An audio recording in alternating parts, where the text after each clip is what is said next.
News, सच जरूरी है। नमस्कार, एमएनएस न्यूज लाइव में आप सभी का स्वागत है। मैं हूं आपके साथ अर्शी अंसारी। आइए देखते हैं देश और दुनिया की तमाम खबर। बीजेपी बताए कहां से हो रहा लव जिहाद, असदुद्दीन ओवैसी। सरकारी बंगला खाली करने के बाद राहुल गांधी तलाश रहे नया दफ्तर, लेकिन क्यों?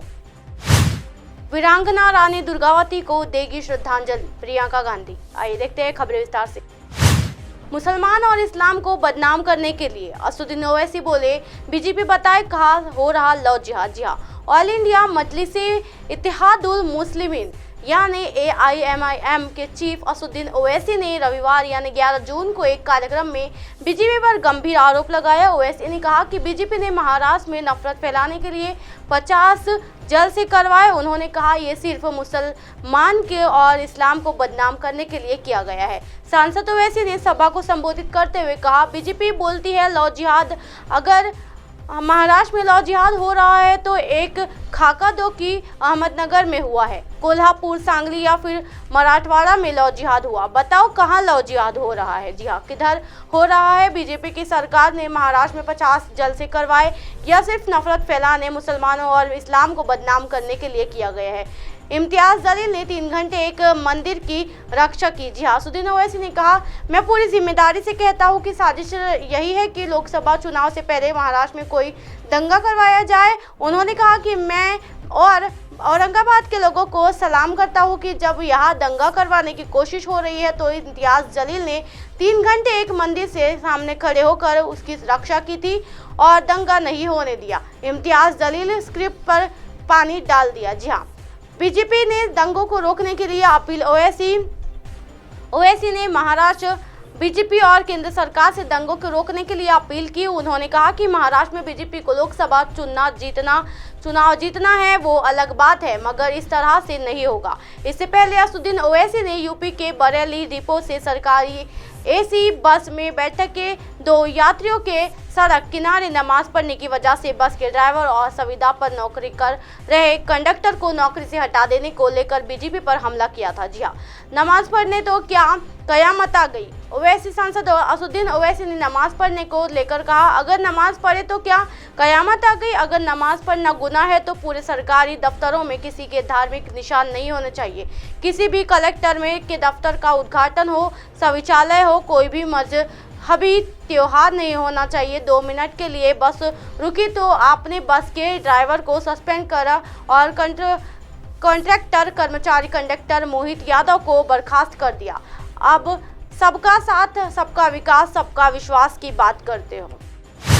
सरकारी बंगला खाली करने के बाद राहुल गांधी तलाश रहे नया दफ्तर, लेकिन क्यों? जी हाँ, लोकसभा सदस्य गंवाने के चलते सरकारी बंगला खाली करने के बाद पूर्व कांग्रेस अध्यक्ष राहुल गांधी अपनी मां सोनिया गांधी के साथ 10 जनपथ पर शिफ्ट हो गए हैं। अब राहुल गांधी लुटियंस में एक अदद दफ्तर की तलाश कर रहे हैं। राहुल गांधी साल 2004 में से लेकर 2023 तक 12 तुगलक लेन बने सरकारी बंगले में रहे हैं। जी हाँ, 10 जनपथ में शिफ्ट होते ही राहुल गांधी और उनकी टीम को एहसास हो गया है कि उनको एक अदद दफ्तर की सख्त दरकार है।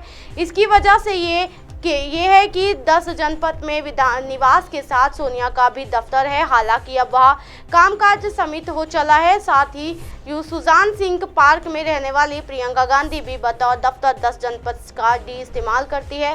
राहुल गांधी ने 3 जगहों को किया फाइनल। जी ऐसे में बतौर हुए पूर्व अध्यक्ष और कांग्रेस में बड़ी भूमिका के मद्देनजर राहुल के लिए नए दफ्तर की दरअसल स्वाभाविक हो गई है। इसके लिए टीम राहुल ने सिक्योरिटी के साथ मिलकर लुटियंस में हेली रोड समेत 3 जगहों को फाइनल किया है। खुद प्रियंका गांधी ने इसका मुआयना कर चुकी है। ऐसे में विदेश दौरे से लौटने पर राहुल ने इसमें से किसी कोई जगह फाइनल कर देंगे। जी हाँ, राहुल गांधी को क्यों है नए ऑफिस की दरकार?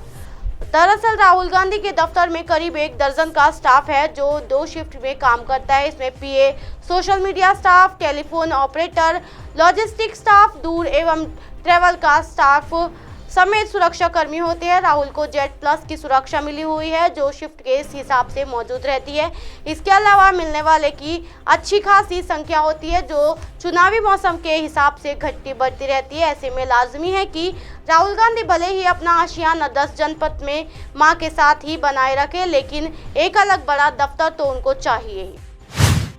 भंवर ताल गार्डन पहुंची प्रियंका गांधी, वीरांगना रानी दुर्गावती को देगी श्रद्धांजलि। मध्य प्रदेश के विधानसभा चुनाव अब कुछ ही महीने बचे हुए हैं। जी हाँ, ऐसे में सभी राजनीतिक पार्टियों ने चुनाव को लेकर कमर कस ली है।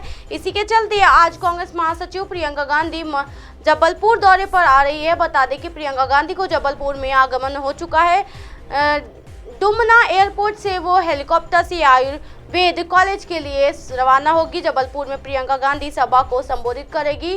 कांग्रेस इस सभा में से 1 लाख लोगों के जुटने का दावा कर रही है। अब आप हमारे चैनल को आपके मोबाइल पर भी देख सकते हैं। मोबाइल ऐप पर देखने के लिए प्ले स्टोर से MNS news TV app download करें। इंस्टा, लिंक, ट्विटर, हाईकुक, फेसबुक और कई सोशल मीडिया के प्लेटफॉर्म पर हमारा चैनल उपलब्ध है। आप इसे यूट्यूब पर भी देख सकते हो। आप हमारे चैनल को लाइव भी देख सकते हो www.mnsnews.com पर। फिलहाल वक्त हो चला दर्शकों ब्रेक का। ब्रेक से लौटने के बाद देखिएगा देश और दुनिया की तमाम खबरें। बने रहिए MNS न्यूज़ पर। नमस्कार।